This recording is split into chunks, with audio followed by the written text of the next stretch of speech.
Pip and the Midnight Glow. Once, in a cave lined with soft green moss, lived a small dragon named Pip. Pip had scales the color of the summer sky and wings that made a gentle flap-flap sound. But Pip had a secret. Even though he was a dragon, he was very afraid of the dark.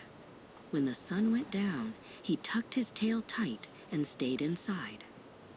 High on the glittering mountain grew the legendary moonflower. It only bloomed when the stars were out, and it was said to smell like honey and dreams. Pip wanted to see it more than anything. If only I were brave, he sighed, looking out at the velvet blue forest. But the shadows are so long and spooky. Suddenly, a tiny light danced in front of his nose. It was Flick, a firefly with a belly that glowed like a warm lemon drop. "Hello there," Flick chirped, zooming in a happy circle. "Why are you sitting in a dusty cave when the night carnival is about to begin?" Pip blinked at the tiny, bright visitor. "I want to find the moonflower," Pip whispered, "but the dark is too big, and I am too small." Flick did a little loop-de-loop and landed on Pip's horn. "The dark isn't big, it's just full of secrets waiting to be found. I'll be your lantern if you'll be my legs. Shall we go?" Together, they stepped into the whispering woods.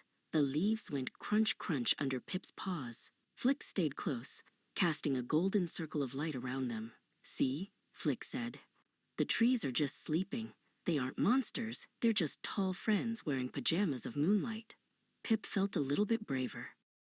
Suddenly, a giant shadow stretched across the path. Pip jumped back, his heart going thump, thump, thump. "A giant!" he cried.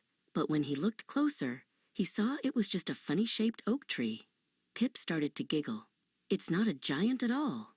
It's just a tree reaching for a star." They reached the sparkle stream, but Flick stopped flying. He had flown right into a sticky, glittering spiderweb stretched across a bush. "Oh no," Flick cried, his light dimming. "I'm stuck.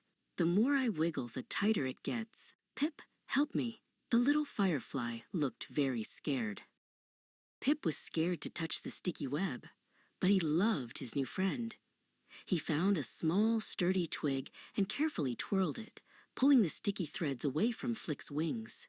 "Stay still," Pip said softly. With a final pop, Flick was free. "You saved me," Flick cheered, glowing brighter than ever. "That was very brave, Pip."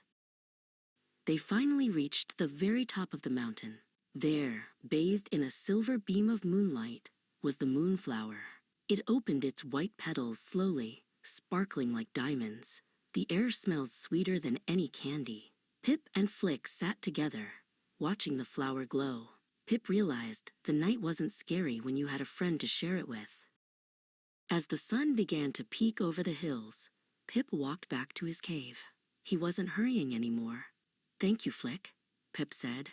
"I found the flower, but I also found my courage." Flick winked and flew toward a clover field.